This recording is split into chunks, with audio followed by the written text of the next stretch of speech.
We're not the tailors. Yeah, no, that's it.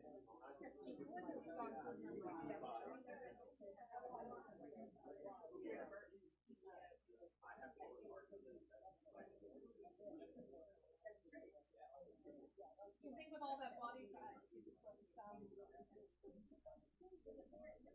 There was stuff going on.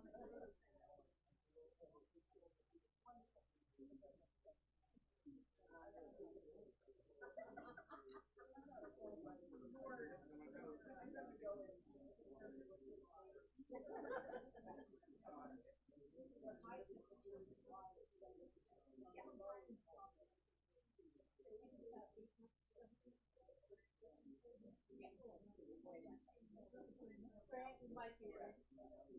This might say that the property is for sale.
The one is getting the points and the one is paying. And she does the same thing. She said her name, so I told her.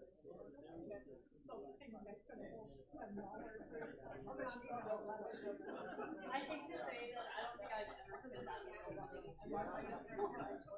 I've always earned the next reward while using my points.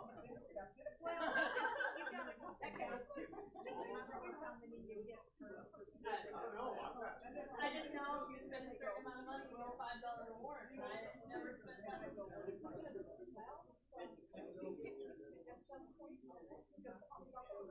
There's also victory. So when we went Saturday, it was 25% off everything. So I got basically 2 whole books for free. The rest all cost the amount that it cost the amount that it normally was.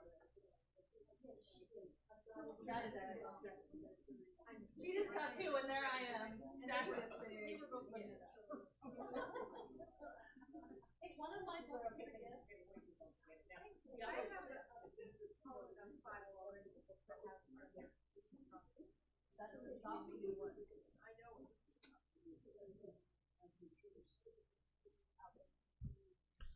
Michael, here in a second, can I have you lead us in a word of prayer? I've still got about 30 seconds, but Donovan says it's time, so I'll go ahead and go with that. Encourage you all to remember that this Saturday, Tracy goes in for being induced or C-section. We want to, we want to keep her in our prayers. So we'll keep her in our prayers if that goes well. We do have, of course, a Bible study Saturday as well, 10 a.m. And I know some people have asked that, typically Teresa hosts a potluck afterwards, and she's not feeling up to it, so we won't do it this time. But we will have our question and answer, and I hope you have some doozies. So, and if they are doozies, I'll make sure Ramon is ready to go. I will handle that. Well, tonight is our last class in Numbers. I told you from the beginning, I love the book of Numbers. I just, in fact, I'm ashamed to say I wish I could have had every class. I didn't want to have to give up some of them in October because I just find that everything about the book of Numbers interesting, and I find its connection to the New Testament really interesting. And I'm, almost kind of sad to be at the last class tonight. Next week we start a new class. There are books on the way for that class, but they won't be here probably before next Wednesday. So hopefully you'll have them in your hands next Wednesday, and we'll be starting off that study at that time. Well, right now tonight we're in Numbers chapter 33, and we're gonna go kind of quickly through 33, 34, and then we're gonna camp on 35 for a little bit and spend a good part of our time on that. Something I just think is particularly interesting that we'll jump into. Before we get started, though, Michael, would you lead us in a word of prayer?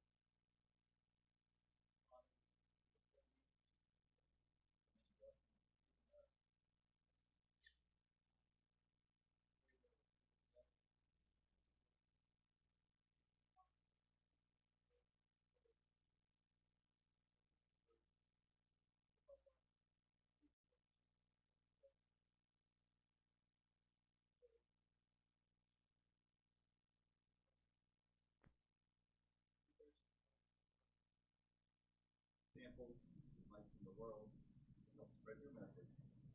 Pray all these things in Jesus' name. Amen. Amen. Thank you very much. So, Numbers chapter 33 is a retelling of something we've talked about quite a bit, and that is just a retelling of the travel of the Israelites, making what should have been a week-long journey into 40 years. That's the irony of the book of Numbers, that we know why that is. But it is the case that this is going to start us off with, in verse 3, the Passover. It says they left the city of Ramses. We don't know if that was the name of the city or if it's just saying the place where Ramses was. Ramses, there were several pharaohs by the name of Ramses. So Ramses, they left on the first month, the 15th day, the Passover, and we have that statement there. I thought this time, remember this time, I like looking at maps, so I wanted to bring you guys up with a map. Maybe you have a map at the back of your Bible. I'm always glad when Bibles have maps in the back to give you a sense of what you're looking at here. But here is a kind of a rough journey. One thing about these places that it goes through and it lists is we don't necessarily know where a lot of these places were. It gives us a lot of names, but a lot of times, in fact, you look on, if you can see up close on this map, you can see a lot of times where there's question marks after that. And one thing that happens in the book of Numbers and the book of Joshua is that a lot of times they'll say, this place used to be called this, and then it got its name changed to this. And so you see multiple times where that happens too. So it's always kind of tough to pinpoint a place and to understand a place. We know, though, that the Israelites left, and the parting of the Red Sea, there's a lot of different guesses when that might have happened. Some people traditionally put it up here. Some people put it down here. Maybe this was where it was. That would have put Mount Sinai down in this area of what is Saudi Arabia today. Very close to that. But traditionally, we kind of put what we call Mount Sinai down in the southern part of the peninsula. Another location they just put up here. And we know that as they traveled, they came up here, and they spent the biggest part of their time up in this area. See some nations, they're the Edomites. They're the Moabites, and the Edomites wouldn't let them pass through their lands, they had to go around, and then the Moabites wouldn't let them pass through their lands, so they would come back around and come into those places. So we have kind of a picture, if you would, of what it was that this journey took. And like I said, it should have been a typical week going along here, just to move along. There were three major roads that were in the ancient world: the way of the Philistines up here, the way of Shur, the road of the Kings. That was probably the oldest road. The road of the Kings, which seems like the road that they're roughly following, except the Moabites prevailed them on that, or the Edomites prevailed them on that. But the whole point is that this journey, in all this time, we're going to see maybe 2 million people die in this wilderness. And this really is a wilderness. I mean, if you've ever seen photographs of the area today, it really is desolate. It really is a desolate place. So the idea that the whole nation could live there for that time just speaks to the miraculous power of God, the work of man, and all that was accomplished there. So we have this sense as he describes this journey that they took, and one of the things is the Bible's very specific with details, and I love it. I love the Bible's specificity of detail because it allows us again to kind of put together an idea of what that journey would look like, but it also gives the opportunity for it to be challenged. When somebody says, well, can you prove it? Well, we can find a lot of these cities. So that alone gives us a sense of a provability, or I think the term technically is a falsifiability, that allows us to investigate these areas. And of course, we know that it comes all the way up to the far east side of Canaan, and they're going to there's the city of Jericho that we're going to meet in just a minute. Anybody have any comments or thoughts? Any little questions out of chapter 33? Like I said, it's just the retelling. Maybe there's something you saw there that you thought was interesting. Does it talk about the movement transpiring from the challenge? Talk about some questions on chapter 33. One of the things that I thought, and I think is really interesting, is chapter 33, verse 4. What did God say the plagues of Egypt were about in chapter 33, verse 4? It kind of catches my attention. What did he say? What did he say? Good. God executed judgment on the gods of Egypt. Now, last year we did a study in the book of Exodus, and when we talked about the plagues of Exodus, you might remember we kind of pointed out that a lot of the plagues corresponded to different gods of Egypt. They worshiped the Nile, they worshiped critters and things, and a lot of those things that they were plagued with were manifestations of their very gods. And I find it fascinating that God would bring this wrath on them, the false gods that they worship, which is very interesting. They don't necessarily have the kind of reputation that Canaanites as descendants of Ham. But it is interesting that here God is executing judgment on them for their multiple false gods. So Egyptians, of course, are well known in history for having false gods. And there was a time, interestingly enough, and I think this is financially, where one Egyptian pharaoh, not Mark, but Pharaoh Moses, got rid of all the false gods, but only one true God, and the priests and false gods killed him. So it's kind of like a fascinating little in Egyptian history about a man that tried to bring them back to it. I think the problem of the true God is trying to get them to worship. So it's kind of an interesting thing. So, number one, it's interesting to think of the plagues, because we usually think about that directed at Pharaoh, but God is destroying their gods. And as I said, it's very possible that Pharaoh comes out to this themselves of false tries to bring Egypt to worshiping one true God. And I've often thought, well, that would make sense if that's what this is about. Anybody have any other thoughts about this first question about executing the judgment on the gods of Egypt? Any thoughts you had there? Second question.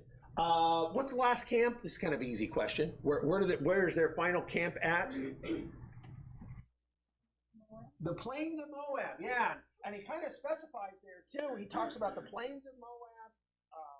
I have pulled the exact term. The acacia grove in verse 49 as they bring it to a close. Now, okay, I'm going to put you on the spot though, Josie. You're right. What happens there? What's the big thing that happened there? Actually, it's not too bad because a lot of things happened there, really. But they were fixing to cross the the Jordan River. The Jordan River to Jericho, and that would be their first conquest. All right, so that is the place that they're going to launch from. This is also the place that what happened? Well, this is where, Debbie? Well, they were given instructions. All right, they're going to be given some big instructions, and they're going to actually go on. There's going to be two mountains, more or less, that they're going to be going between as they go out. And God's going to say, all right, on this side, I want everybody to stand, and you're going to remember the curses, and on this side, you're going to remember the blessings. You're going to go through, and it's kind of a neat thing. That's in Deuteronomy, by the way. If you're thinking, I don't remember reading that. Well, in Deuteronomy, they'll do that. They'll set these two mountains up. You can point to one of those mountains as the place where Moses would say that he was going to go and view the Promised Land. And then finally, we're really right in the same area that Baal Peor happened. So, the incident with Baal Peor, a lot of stuff happened right here. This is actually a pretty, I probably need to stay close to the mic. The Gregor back there will let me know I'm wandering away from it. But the idea is there's a lot of things that happened here in this area. And this was the staging area for their big invasion. But they also had a lot of problems come up. And this is where they're going to say goodbye to Moses. So a number of events are happening right in this area. Anybody else have something I might have missed? George? I like the way they crossed the Jordan River. As far as the things that happened right then. when they entered, then the water stopped. Yeah. You know, it's interesting. It says that as their foot came in, the water stopped, and it really is a pretty neat point, because it would have been a pretty terrifying thing to step into this heavy river like that, and at that time a pretty serious thing. And you know, the water just dries up. What do they put in the middle, George? You remember? It says that they put rocks in the middle and then rocks at either end. Yeah. So they bring these stone monuments that they set up in these places. So kind of interesting. By the way, in the book of Judges, the Reubenites set up one of those and they get in trouble. The other Israelites think they're building an idol of some kind, and so there's some discussion about that. But it really is pretty remarkable when they cross the Jordan River. We won't get to that until we get to a study in the book of Judges, or in the book of Joshua. But that is a pretty remarkable thing. Anybody else have any comments, any thoughts you want to bring up? Okay, so last question. God had some conditions about this, and this is super important. And I imagine you probably didn't even need to look. What are the conditions that God gave, Josie? They're to kill all the inhabitants and destroy all the images, cast idols, and demolish all their high places. All right, so let's categorize those as two things. So Josie says, number one, she says you're going to kill all the inhabitants, or drive out the inhabitants specifically. And then number two, you're going to destroy all of their places of worship. And Josie, of course, they did both of those perfectly, right? It was kind of interesting, by the way, that while the Bible points to Joshua as just a fantastic leader, in fact, what's interesting about Joshua is you find, with maybe the exception of the Gibeonites, you find almost no fault or flaw in Joshua. Even Moses doesn't quite have that characteristic to him. It is clear that at the end, not all the people are driven out. You know, that we have a lot of places where people weren't driven out. I think that's interesting, because I think it just reflects the idea that, you know, why not? Why didn't they do it? Because it was a lot of work, because they decided they just got tired of doing it. But I kind of think it actually is related more to the second problem, or the second thing, destroying all the places of worship, because we know for certain they didn't do that. And I have to think that without worship, that a lot of those people were okay to stay, and they did stay. And I think that problem in allowing those vestiges of these false places to worship. And what's interesting about that, by the way, is that, you know, there's even a point where in 1 Samuel you read about the prophet Samuel worshiping God in a high place. And so you see that it was a real problem. Even some of the people that we would call righteous got caught up into that kind of stuff. And so I've always found it fascinating that they could not or did not destroy all the places that they were supposed to destroy, all these false places of worship. Anybody have any comments about those conditions God made? Go ahead. I thought it was interesting that obedience was a huge thing here. Yeah. So you have to do what I'm telling you to do. Or verse 56, I just love this. It shall be that I will do to you as I thought to do to them. Right, which was what, Debbie? What is God saying he's going to do to Israel? And he'll say it more in Deuteronomy. Well, he's going to destroy them. Yeah, he's going to drive them out, which is the promise of captivity. And what's super important is that what you just read to this day is not understood by a lot of people who say, well, you know, that land still belongs to Israel, and it's set up for Israel. But God had set conditions on it, and he said, if you don't meet those conditions, and they didn't, that there would be, number one, he says there's going to be an irritant to you, and then if you don't keep my law, I'm going to drive you out. And they didn't. And so it's important to understand that was a covenant broken long ago, you know, that it was broken centuries even before Jesus. And so the important idea to understand is that God had set conditions.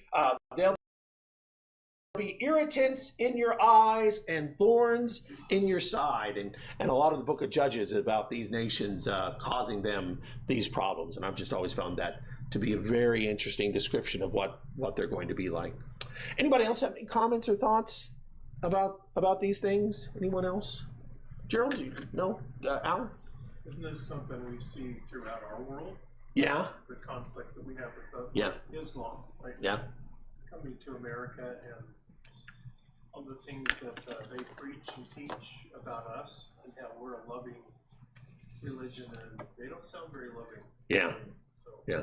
You know, honestly, Al, I see the parallel here even broader to say that it's so tempting to draw in a lot of the things that people have in their worship today. I mean, we've seen that in the last 100 years, the Lord's Church has had to push out things that other churches have brought in, and you know that idea it becomes the thorn in this flesh. It becomes the thorn in the side, or the irritant in the eye. That those very things tend to be the things that cause us division and problems whenever we allow those things in. So, Al, I think there's a big lesson to consider for us today, and different religions, and how we're to have nothing to do with them as the Lord's Church. So, anyone else? Go ahead. I don't know where I heard this, but I thought maybe, I don't know how much truth it was. They think they've done some diving in the Red Sea. They think they found chariots and all kinds of peoples. You know, Gerald, I know the story you're talking about. So, yeah, there was a story about 10 years ago, and I got real excited about it, Gerald, because they said, hey, we think we found these things. However, turned out they had not. I get really excited with stories like that, but this was one that turned out, the one that I'm familiar with, turned out not to be true. Now, it could be that there's something else that I'm not familiar with, but my imagination is probably those things were just utterly destroyed. You know, when that water collapsed on them, it just probably crushed and broke to smithereens. I mean, the Bible says that you could see things floating in the water afterwards, but you know, a lot of that would have just been, you know, washed down and washed away and such. So. Greg, no? Oh, okay. So let's go ahead and move to the next chapter. Chapter 34. Chapter 34 is another border conversation, which, you know, I realize sometimes, you know, having these conversations over and over again can be kind of tricky, unless it's your border, right?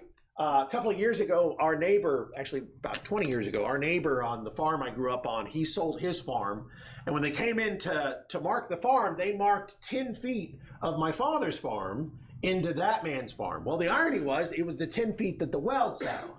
And in southern New Mexico, the well is the farm. And it was a real, you know, and the surveyor said, no, that's it. He wasn't prepared to change. And our neighbor was a nice guy, and he liked my father. He says, I'll just deed it to you, and that way there's no problem. So that worked out well. So borders aren't that interesting unless it's your borders. And then it becomes really interesting. So imagine to the Israelites, this conversation is really interesting. And God starts off and he says, here's kind of the picture I want you to think about. He says, here's the image of the land I want you to think about. He says, I didn't get that map quite big enough, did I? He says, I want you to start down and you're going to move across what he calls the river of Egypt. And by the way, the river of Egypt is not the Nile. I saw one person say, well, it was Israel's supposed to go from the Nile all the way to Iraq, you know, and I said, well, no, that's not actually what God was saying, but it was the river of Egypt is something called the brook of Egypt, and it was a giant, basically, it was no brook. It was, in New Mexico, we call desert areas brooks sometimes, and so that's kind of what it was, a giant area where if there was a flood, it would wash out. And so this area starts down here, and it turns around, it comes up around Edom, and it stays away from Edom and Moab and Ammon, and it circles up and goes to the north. And so we have this image of the land as God is describing it. And he gives them basically the rough borders of how far their land is to go, you know, up through verse 5, 6, 7, and he walks through them. And kind of give you a size of this, so I pulled a map of Oregon to kind of give you a perspective here. And if you go, you know, these are roughly the same idea. So you have Grants Pass all the way to Astoria would be roughly the idea of the total territory that Israel was supposed to take. Now, I've showed you in the past that by the time you get to the end of the Chronicles and Kings, you're really talking about an area that's just a few counties up here that would be the size-wise. But it kind of gives you a sense, just to make you get a perspective, that we're not talking about a tremendous amount of land, but we are talking about a good chunk of land that they were to receive. So he describes the land, and he describes how this inheritance was to go. And there's a question that comes up in the midst of this inheritance. As they're talking about how this is going to be allotted, and they're trying to describe how this is going to go. Well, actually, we'll come back to this in a minute. We'll go ahead and wait for a second. And he lays out that there are going to be tribal leaders that are going to be making these decisions. One of them we know well, Caleb. He's going to be one of the tribal leaders that we have too. Now, through Israel's history, of course, we know that they're going to lose land. And well, one of the things I thought is kind of interesting is if we compare this land to the land in the time of David and Solomon. There's a map over here, if you can see it. Michael, you're just out of luck. I don't think you're going to see it. But here we have the original land, and then we have, if you notice that with Solomon and David, it just nearly doubles the size of the land.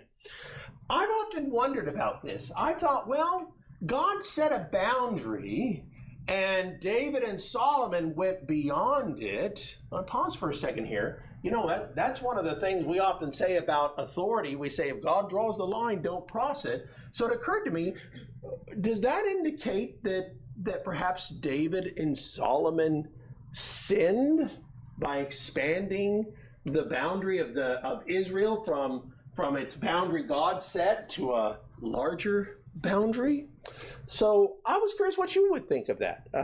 You know, I've often wondered questions like that. Somebody once asked me if, you know, building the temple represented the idea of them going beyond what God had authorized when he had only initially authorized the tabernacle. I find questions like that interesting. So did David and Solomon, did they go beyond what God had said? And, you know, your first instinct is probably to think, well, God never tells them that they sinned. That might be part of it. What do you guys think? I'd be curious. I have some thoughts, but I'd love to hear what you think about this first. What do you think? George, what do you think? Well, God told, in that passage, God told Abraham the extent Okay. of the land. All right. So David didn't go beyond that, and Solomon either one. So, very interesting. Genesis chapter 15 and verse 18, whenever God is talking to Abraham, God says to Abraham, Abraham, your land that you're going to inherit is going to go all the way to the Euphrates River up here. So what's kind of interesting is that while God is giving out the tribal allotments, there was actually a promise made to Abraham about the land going all the way to Euphrates. So I think that, first of all, that might not be the case. Now, what about these other areas where they conquered, like the Moabites and the Edomites? What had God said about the Edomites and the Moabites early on in prophecy? In fact, he told Esau this early on. He said, Esau, you're going to do what to your brother? You remember? You're going to serve your brother. Yeah, that there were prophecies about these areas being subject to the kings of Israel, or subject to the Israelites. So while David and Solomon expand the area, what's very interesting is they really don't expand it beyond these original promises that God had made. And so I've often thought if you know, we look at what Solomon did and David did, and Solomon is the largest time for that kingdom that would go all the way as far as it did, that these were actually still within the promises that God had made even before God was talking here. So that helps us to understand this. Anybody have any other thoughts about these things? George, go ahead. The other term that's often used, in fact 9 times, is from Dan to Beersheba. You know, and that was before David and Solomon expanded it. So Dan to Beersheba. Dan is way up here, and I want to say Beersheba is down here. But, you know, it is interesting that they just kind of have a, you know, for New York to Florida or Maine to Florida kind of way that they put that. Was in the beginning, Yeah. David and Solomon. Yeah. So it is interesting that there was always a sense of the land being that size. All right, so let's go ahead and go to chapter 35. I told you before, this is really where I wanted to get to tonight. This conversation about allotment. God has gone through the different tribes to describe their allotment, but, you know, there was a group missing in chapter 34. Who or what tribe was missing in chapter 34? The Levites, yeah. And we all know that Levites aren't going to receive land per se, but the Levites are going to receive cities. And God says, you're going to give them 48 cities. He talks about 48 cities that they're going to receive. Now, I think what was really interesting was he goes on to describe how these cities, you know, he wants to make sure that it's fairly given. He wants the tribes that get more land to be giving more cities to the Levites. He also describes the idea that the Levites are going to have land outside of that city. He said it's going to be 1,000 cubits, north, south, east, and west. I didn't even think about it, but I wonder if anybody did any math what what that would be like, the square footage of that would be like, but or the total area would be. It's a good chunk of land, but it's not as though it's enough to really show up on a map or something like that. So he says you're going to have these 48 cities, and you're going to have a land allotment around those 48 cities. And as he talks about this, he then goes on to talk about special cities. And this is what I'd like for us to spend the remainder of our time talking about tonight, because I find it very interesting. And I'm going to need some readers. So we're in Numbers chapter 35. And let's start off verses 9 through 15. So I need one person for 9 through 15, and then I need somebody else for 16 through 23. 9 through 15, 16 through 23. 9 through 15, 16 through 23. Yeah. And then 24 through 30, 24 through 30, Michael. And then 31 to the end of the chapter. Wendy, can you do that there? Go ahead. 9 through 15. Then the Lord spoke to Moses, saying, Speak to the sons of Israel, and say to them, When you cross the Jordan into the land of Canaan, then you shall select for yourself cities to be your cities of refuge, that the manslayer who has killed any person unintentionally may flee there. The city shall be to you as a refuge from the avengers. The avenger? Yeah. So that the manslayer will not die until he stands before the congregation for trial. The cities which you are to give shall be your 6 cities of refuge. You shall give 3 cities across the Jordan, and 3 cities in the land of Canaan. They are to be cities of refuge. These 6 towns will be a place of refuge for Israelites and for foreigners residing among them, so that anyone who has killed another accidentally can flee there. If anyone strikes someone a fatal blow with an iron object, that person is a murderer. The murderer is to be put to death. Or if anyone is holding a stone and strikes someone a fatal blow with it, that person is a murderer. The murderer is to be put to death. Or if anyone is holding a wooden object and strikes someone a fatal blow with it, that person is a murderer. The murderer is to be put to death. The avenger of blood shall put the murderer to death. When the avenger comes upon the murderer, the avenger shall put the murderer to death.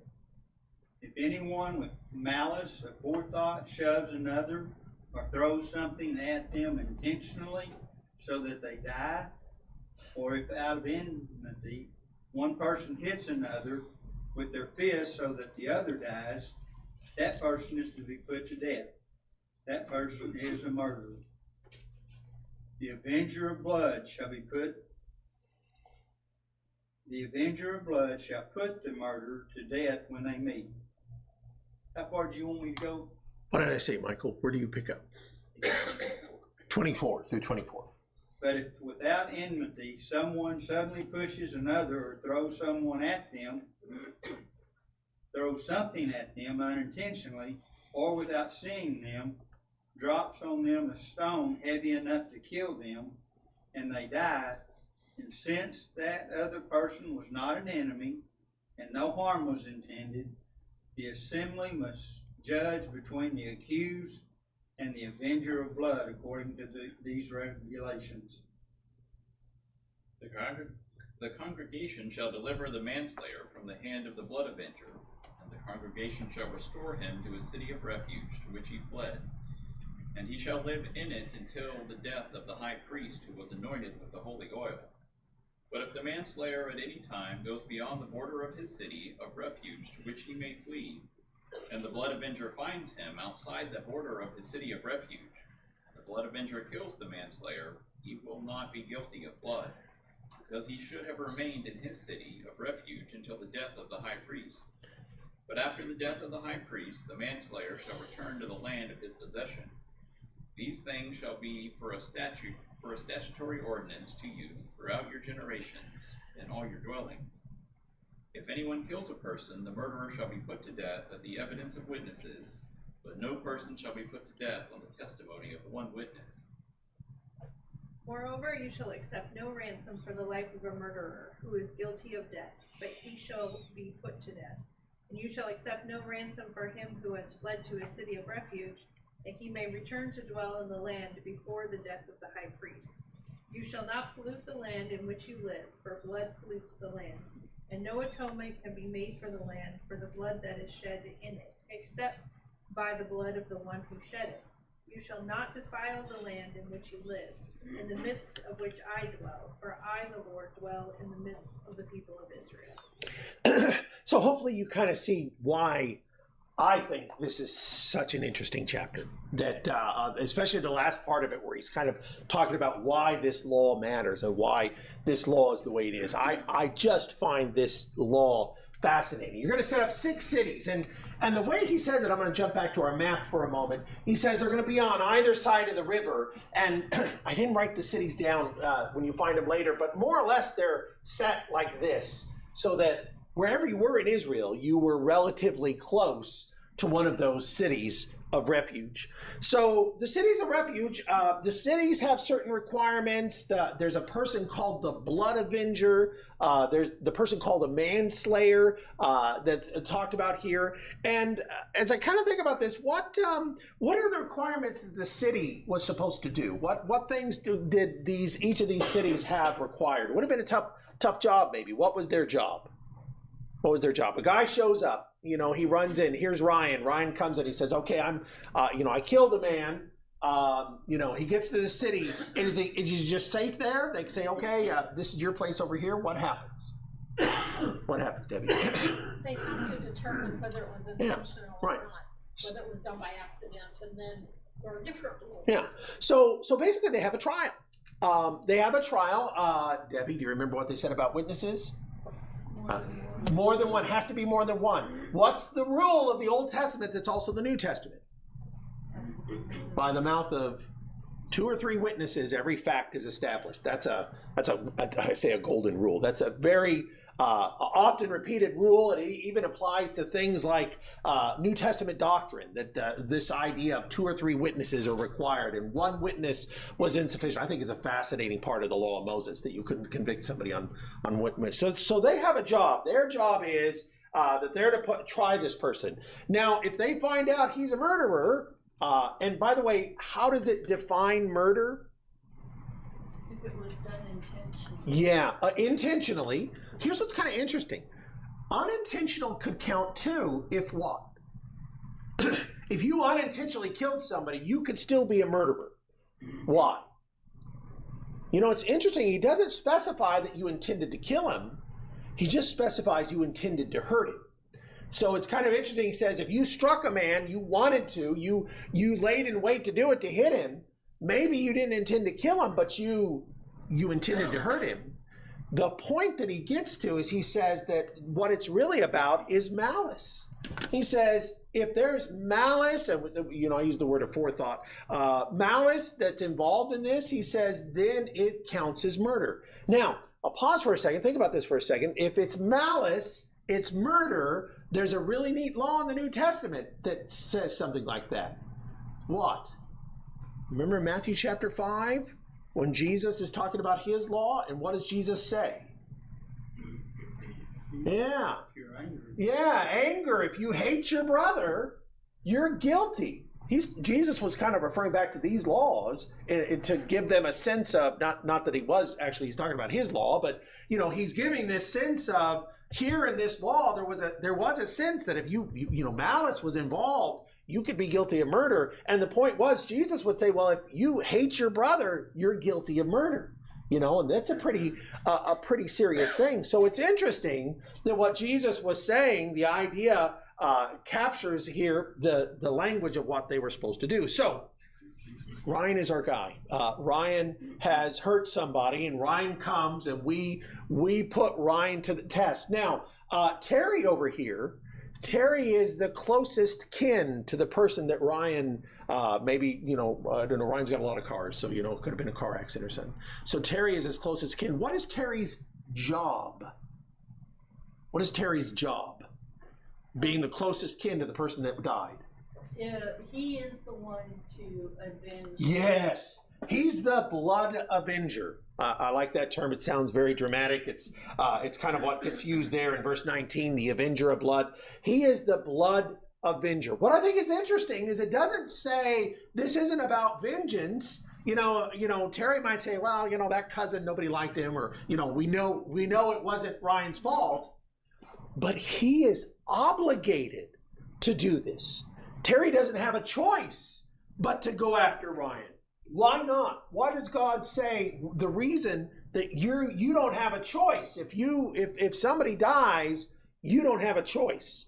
Why is that? God actually tells us here. Make atonement for the blood. Yeah, to make atonement for the blood. If you don't, what happens? This is verses 33, 34. The land is polluted. I've always found this so fascinating. The idea that blood can contaminate the land. Where's the very first time you see something like that? How about going back to Genesis 4? Yes, very good.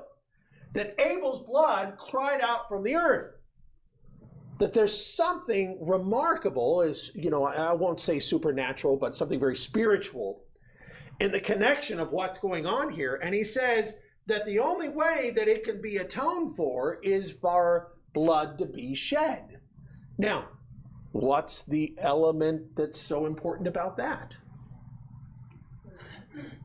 What's the idea that is important to us about the idea that without blood, you can't atone for blood? Well, we think of Jesus, right? It's very interesting when you think about these things. The Bible says that Adam. There's Adam and there's Jesus. Adam is the first man. Jesus is the last man. And this is in 1 Corinthians 15. He says this, and you kind of have this connection of the blood of one atoning for the blood of the other, or for the sin of the other. The name Adam means blood, among other things. Red, or like the same as the name Edom. That these are words that have a very special connection. That here is this language about blood contaminating the land and causing something to be cursed unless it can be fixed. Well, we know that when Adam sinned, the land was cursed. So there's a connection here to this idea as well. So the blood avenger is required to go. And as I said, it doesn't seem like there's much of a choice here. Whenever they have this trial, what are they looking for? What are the things that they're really looking for? I know we kind of mentioned it already, but to kind of keep in the context of the passage, they give us this list of things that are murder, but then what does it say are the things that are excusable? He didn't know that he was there, or right. Didn't see him, or right. This absence of being intentional, Gregor? Well, yeah, there's no malice in those actions of accidents, and those things are, to me, that's the big difference between the two, is one has malice and the other one does not. And as we've already talked about, God's big on whether or not you have malice or not. Yeah. So, and like I said, I just think that's so interesting. So, but yet there's still the blood avenger if there's no malice. Oh, yes, yeah. We have to then, but that's, to me, that's sort of the check and balance of the legal system. Yeah. It's a fascinating law, just as a law in general. Grant? Oh, and even if there was malice, they also need to have the witnesses to know, to certify that he is a killer. That's right, because even if there was malice, but it can't be proven, he's still, and by the way, that's a fascinating thing that our legal system kind of has, is that a person could be guilty, but if he can't be proven guilty, that you didn't move forward with that. That's not something that people thought about until the 1700s, when our country is putting together its legal system. The idea that, we might know somebody's guilty, but we can't prove it, so we don't act on it. That's really remarkable. That's a really incredible idea that the Israelites had at that time. So here's what's interesting. So Ryan comes to trial among us. Terry is told, Terry, you can't do it because we found that Ryan did this thing by accident. We say, Ryan, here you go. You're going to live in our city now. So Terry goes home and he has nothing more to do, right? Here's what's interesting. Paula's saying no. Paula's got a lot for Terry to do. But Paula also knows that what's so interesting is Terry is still the blood avenger. So Ryan decides one day, you know what, I'm gonna go to the town next door and visit a friend. What could happen? Bad idea. Because verse 26 said, if this manslayer, and by the way, he's still a manslayer because he's taken somebody's life, but if that manslayer were to leave, the blood avenger still has, and do we say obligation or, right? Duty. I like the fact that these terms, in trying to peg them down, we're really kind of wondering about this. If he finds him outside and he puts him to death, he's not guilty of the blood. Why?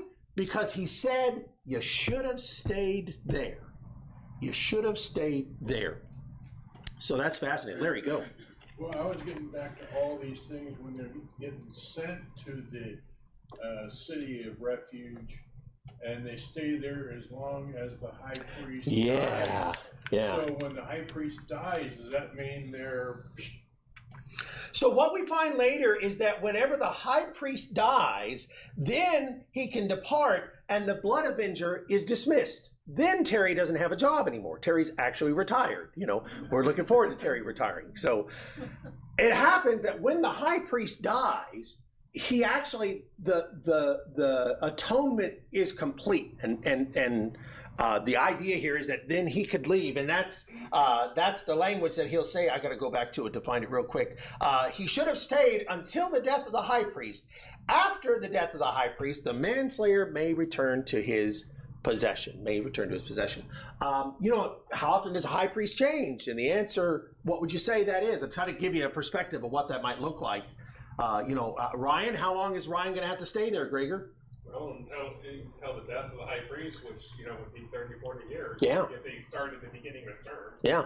So you could be talking about Ryan got here and, Ryan ran away from his home and maybe he has to stay here as much as 30 years living in this place, living in this city, and can't leave this city either. I find that fascinating to think about. Go ahead. Well, it kind of reminds me that, okay, he accidentally killed this man, but there's still a consequence for taking the man's life. So So if the priest lives 30, 40 years, he still has to be. There's still a consequence. That's a great illustration. I'm going to be out of time here in just a second. So I want to hit my big application. I think you guys probably know what my big application is. What is the city of refuge? The church, right? The concept of the city of refuge, I am certain that the Hebrew writer was trying to get that idea when he says we have fled for refuge. And he talks about us several times in the book of Hebrews. He talks about the city, the city that God establishes, the city that God establishes. He talks about it repeatedly. And he says, you and I have fled for refuge here. We think of the idea of Jesus as our great high priest. And how long do we remain in the city of refuge? Until the high priest, we would say, comes again. We wouldn't say dies, but we would say until the high priest comes for us. Till the high priest finishes his work. And then we're free. What happens if we, and maybe a couple of questions you could ask with this, what happens if we leave the city of refuge before the high priest comes for us? No longer safe. We're not safe from the consequences of what we've done. We're not safe. How does somebody leave the city of refuge today? Sin. We talk about people falling away. We talk about people, forsaking the assembly or leaving us or going to the world or walking in sin. Those are all ways that people leave the city of refuge. And if the blood avenger catches you outside, and I kind of think of it like this, Ryan went out to the city that day, but he turned around and came back in. Is he safe? Yeah, he came back. But what if he got caught? What if I said, I'm not happy with the church right now. I'm gonna go run off and, become a drunkard and do my own thing. And the blood avenger catches me, meaning death. I die while I'm away from the church. Then there's a justice in that. And it's terrible. but it really speaks to the nature of the church. I love the City of Refuge because it speaks so much about the church and about the great security we have in being a part of the body of Christ, and how it is that as long as we're here, we're safe. And I just love that idea of being safe from the consequences of my sins or the wages of my sins. But you know, if I were to forsake the City of Refuge, if I were to go back out, then the blood avenger, our adversary, the devil, he'd own me. And if my life ended while I was away, I would have no atonement. It's a profound idea. We're at our time, so I'm going to stop here. And next week, we're going to start a new class. Greg, I think you're our first teacher. We appreciate that, Greg. And we'll be looking forward to that. So we'll have some books to everybody. In the meantime, we'll try to get, maybe what we can do is, Michael, I might pull off the website and email everybody the first couple of